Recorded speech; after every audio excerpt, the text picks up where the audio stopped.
Hello students, good morning.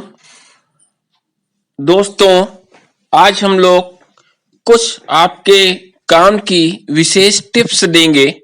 इसके पहले session में हम लोगों ने बात की थी कि कैसे चरित्र का निर्माण किया जाए, चरित्रवान कैसे बना जाए, और इसके बारे में आप लोगों के बड़े अच्छे रिस्पांस आए हैं।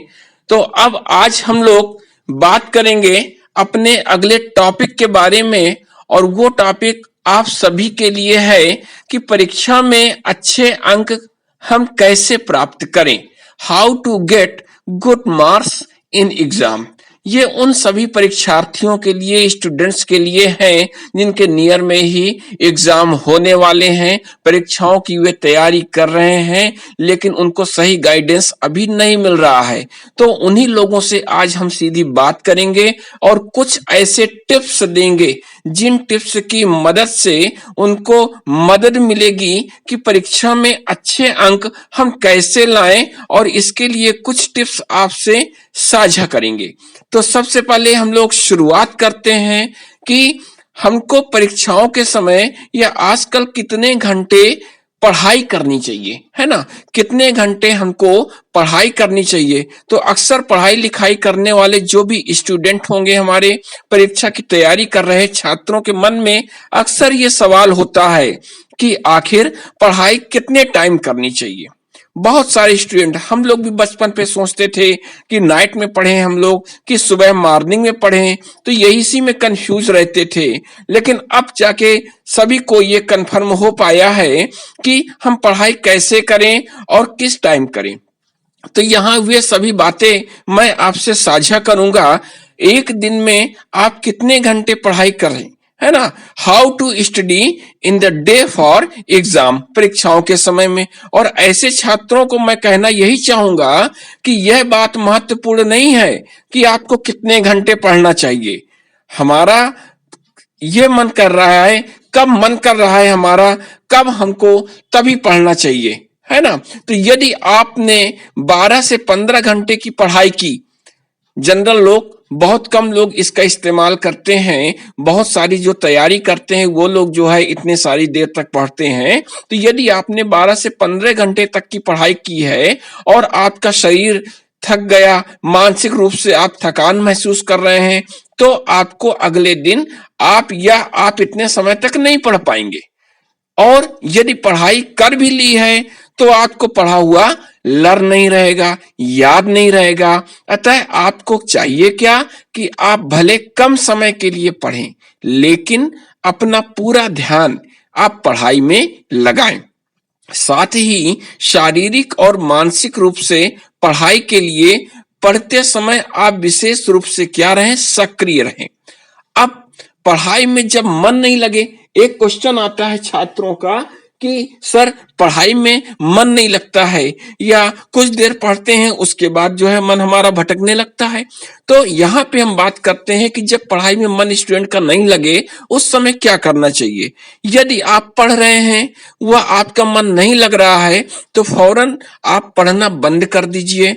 बंद करके आप पढ़ाई उठ जाइए और अपना मन पसंदीदा जो भी संगीत होगा उसको सुन सकते हैं, पसंदीदा खेल खेल सकते हैं, कुछ समय तक आप घूम लें, हाथ पैर मुंह धो लें आप, फिर आप पढ़ने बैठ जाइए। यदि आप यह महसूस करते हैं कि आपकी जो स्मरण शक्ति है, याददाश्त है, कुछ कमजोर है, आप उसको लर्न नहीं कर पा रहे हैं, याद नहीं रख पा रहे हैं, तब क्या करें, तब आप लिख लिख करके याद कीजिए। मुख्य मुख्य बिंदुओं को, पॉइंट को आप बनाइए, उसको आप याद करिए। एक बार पढ़ लें, उसके बाद पुस्तक को बंद करके उसके बिंदुओं को लिखने का प्रयास कीजिए। किसी टॉपिक पर आपको कुछ समझ में नहीं आ रहा तो अपने टीचर से या अपने सीनियर्स से, अपने सहपाठियों से उसके बारे में आप जरूर पूछें। इसके बाद एक और क्वेश्चन सामने आता है स्टूडेंट्स के माध्यम से कि पढ़ने के लिए किस तरह की पुस्तकों का हम प्रयोग करें। तो आपको मैं यहाँ भी ये टिप्स दे दूं कि आपको अपने लक्ष्य को प्राप्त करने के लिए और पढ़ाई के लिए कभी भी शॉर्टकट मेथड नहीं अपनाना चाहिए। शॉर्टकट बुक्स जैसे वनडे सीरीज होती हैं, गेस्ट पेपर्स हैं, कुंजी है, आपकी क्विज है, इनको नहीं पढ़ना चाहिए।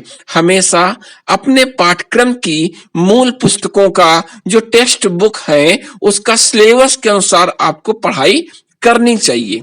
यदि आप क्लास या कोचिंग जाते हैं तो आपको आज के पाठ्यक्रम को पढ़कर जाना चाहिए और वापस आकर उसे दोबारा पढ़ना चाहिए, जिससे वह आपको आसानी से समझ में आ जाएगा। ऐसा करने से आप इसे ज्यादा लंबे समय तक याद कर पाएंगे। अब इसके बाद एक क्वेश्चन और आ रहा है कि आप किस जगह पढ़ना चाहते हैं, पढ़ने की आपकी जगह क्या होनी चाहिए। जो आपका अध्ययन कक्ष है वो अध्ययन कक्ष, स्टडी रूम कैसा होना चाहिए।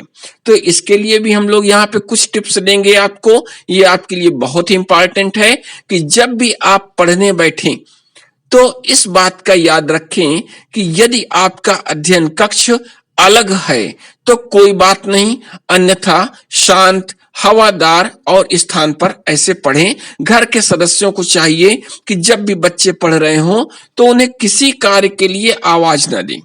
कोई बहुत ही आवश्यक कार्य हो तो ही उन्हें डिस्टर्ब करें, क्योंकि इससे उनकी एकाग्रता, आपकी एकाग्रता नष्ट होती है, पढ़ाई में व्यवधान होता है। और जहां तक संभव हो पढ़ते समय हमेशा टेबल और चेयर का ही आप इस्तेमाल करें।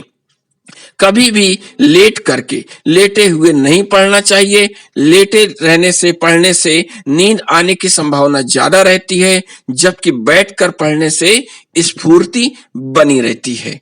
इसके अलावा जो आपका सिलेबस है तो अपने सिलेबस से जुड़ी हुई परीक्षाओं में भी आप भाग ले सकते हैं इसमें, है ना। आप किसी क्लास जैसे 10th है, 12th है, इसमें भी आपको अपने सिलेबस से जुड़ी परीक्षाओं में भाग लेना चाहिए।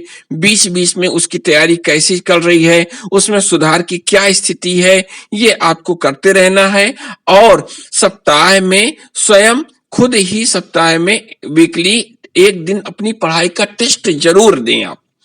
इसके अलावा और भी यदि हम बात करते हैं कि परीक्षा के दिनों में आपको क्या करना चाहिए, लेकिन अभी आज आपका जो टॉपिक है, इसी टॉपिक में हमको परीक्षाओं की तैयारी कैसे करनी है, आज के सेशन में हम इतनी बात करेंगे। और नेक्स्ट सेशन में हम आपको आपसे जुड़ी और भी ज्यादा जरूरी जानकारी देंगे कि परीक्षा के दिनों में आपको क्या करना चाहिए, पेपर के दिन परीक्षा के पूर्व की तैयारी आप कैसे कर सकते हैं, और इसके अलावा पढ़ते समय क्या नहीं करना चाहिए। ठीक है, तो इतनी सारी बातें हैं। और परीक्षा में अच्छे नंबर हम कैसे लाएं, इसके लिए हम लोग नेक्स्ट सेशन में फिर बैठेंगे और आपसे ढेर सारी बातें करेंगे। सभी को नमस्कार, थैंक यू।